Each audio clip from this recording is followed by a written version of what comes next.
గారు పక్కనే ఉంటున్నారు కదా సినిమాల పరంగా అది. ఎస్ అండి. బన్నీ గారు అనేది ఇంకా పార్ట్ ఆఫ్ మై లైఫ్.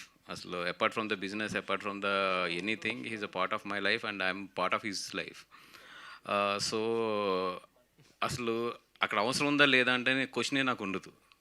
అది ఇట్స్ ఏమంటాం, మనం పొద్దున్నే లేచి కళ్ళు ఎలా తెరుస్తామో అది అది కూడా అంతే. అలీ గారు ఈ మధ్య కే ర్యాంప్లో అలరించారు. Okay sir. కొంచెం సినిమాల పరంగా మళ్ళీ యాక్టివ్ అవుతున్నారు. మధ్యలో ఏదో గ్యాప్ వచ్చిందో రావాల్సి వచ్చిందో మొత్తానికి. ఓకే. అంటే మలయాళం అదర్ లాంగ్వేజెస్ సినిమాలను కూడా మీరు ప్రిఫర్ చేయడానికి ఇంట్రెస్ట్ చూపిస్తున్నారా ఎట్లా ఈ సినిమా చేయడానికి వెనక? ఒక తెలుగు ఇండస్ట్రీ కమెడియనే ఆల్ లాంగ్వేజ్లో చేసే కెపాసిటీ ఒక తెలుగు ఇండస్ట్రీ వాడికే ఉంది. అది బ్రహ్మానందం గారికి నాకు దక్కింది. నేపాలీ భాషలో కూడా యాక్ట్ చేసాం. 3.5 కోట్ల మంది ఉన్నారు అక్కడ. వాళ్ళకి 2 కమెడియన్స్ తెలుసు. ఒకటి బ్రహ్మానందం, 2 నేను. మేము అక్కడ రావేమో అనుకొని హోల్ యూనిట్ నేపాల్ నుంచి బయలుదేరి రామోజీ ఫిల్మ్ సిటీలో షూటింగ్ చేసాం. వాళ్ళ లాంగ్వేజ్ వేరు, బట్ వాళ్ళు మాకు ఆప్ హిందీ మే బోలో హమ్ డబ్బింగ్ కర్లేంగే అన్నారు. నిజంగా మేము చాలా అదృష్టవంతులం అనుకున్నాం.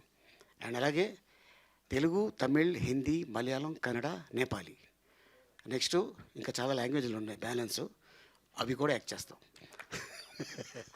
నటుడికి ప్రాంతం లాంగ్వేజ్తో సంబంధం లేదు, వాళ్ళకి యాక్టర్ కావాలి, దట్స్ ఇట్. అది తెలుగు ఇండస్ట్రీలో ఉన్నారు. చాలా గొప్పగా చెప్పుకుంటా. తెలుగు ఇండస్ట్రీలోనే 22 మంది కమెడియన్స్ ఉన్నారు. మేమందరం ఒక అన్నదమ్ముల్లా ఉంటాం. అండ్ అంతేకాకుండా అదర్ లాంగ్వేజ్లో వాళ్ళు కలిసి యాక్ట్ చేస్తారా చేయరా అది మనం కామెంట్ చేయకూడదు. ఎందుకంటే ఒక సినిమాలో ఒక కమెడియన్ ఉంటే ఇంకో కమెడియన్ యాక్ట్ చేయడు. అదేంటో మరి ఆ రీజన్ ఏంటి నాకు అర్థం కాలేదు. బట్ ఈ సినిమాలో నా చేత మలయాళం మాట్లాడించారు, తెలుగు మాట్లాడించారు, తెలుగు డైలాగ్ చెప్పించారు అని చెప్పా. బట్ ఎందుకంటే అది కొద్దిగా టచ్ ఉంది కాబట్టి ఈజీ అయిపోయింది నాకు. సో అలాగే తనతో కాంబినేషన్ చేయడం, మా మా మా ఇద్దరిని గుర్రం మీద కూర్చోబెట్టారు. ఆయన కూర్చుందేమో మగది, నేను కూర్చుందేమో ఆడిది. ఇక చూడాలి, మామూలుగా లేదు అసలు. మా అంటే అది ఎప్పుడు లేస్తుందో తెలియదు, గట్టిగా పట్టుకున్నాయి బాబు అని చెప్పి అసలు మా హారబుల్ అనమాట. బట్ మాకు ఆ ఒక్కరోజు కొద్దిగా చాలా టెన్షన్గా ఉంది. అండ్ ఏదేమైనా బట్ ప్రేక్షక దేవుళ్ళు వాళ్ళు ఆశీర్వాదం ఉన్నంతకాలం ఇదే ఇండస్ట్రీలో ఉంటాం. అంటే పాన్ ఇండియా మొత్తం అంతా కలిశారు. Balaji telefilms, Bollywood production house, Mohan Lal గారు, సమర్జీత్, అన్ని లాంగ్వేజ్ల మిక్సింగ్ లాగా ఉంది ఈ సినిమా మేకింగ్ కూడా. అవును, ఆర్టిస్టులు కూడా అలాగే వాళ్ళు తీసుకొచ్చారు. అండ్ డైరెక్టర్ గారు చెప్తున్నాను కదండి, చాలా చాలా మంచి మనిషి, చాలా కష్టపడి పైకి వచ్చిన వ్యక్తి. ఆయన ఒకటే అన్నారు, అలీ గారు మనం ఈవెంట్లో కలుద్దామండి అని. చాలా పాప ఆశ ఉండేది లోపల ఆయనకి.